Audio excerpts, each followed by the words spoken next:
Upgraded charges for a Bayshore man accused of driving high and leaving the scene of a crash. News 12 Long Island's Jackie Lucas was at court as the couple who was hit faced the accused driver.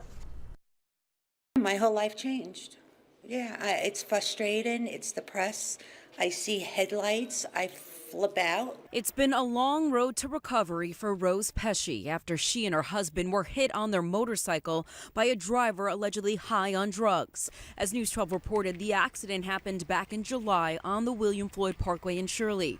Police say Darris Medlock Jr. was high on marijuana and PCP when he slammed into the Pesci's motorcycle and another car and fled the scene only to crash nearby. The damage is done. Today, Medlock was back in court facing upgraded charges from that accident. The 31-year-old now charged with assault in the second degree, as well as a slew of other charges. Medlock walked into court and walked out again after facing a judge. Do you have anything to say about these upgraded charges?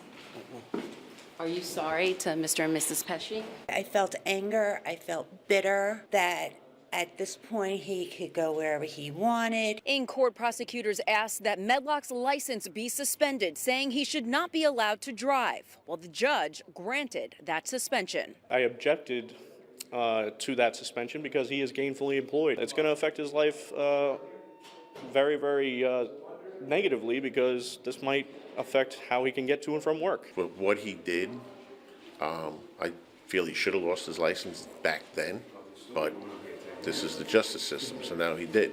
Meanwhile, Rose had this hope for Medlock. That he learns a lesson and other people out there that do drugs and hit us on motorcycles at a bus stop in a motor vehicle, that they learn a lesson from this. And yes, justice will be done on this one, yes. In Central Islip, Jackie Lucas, News 12 Long Island.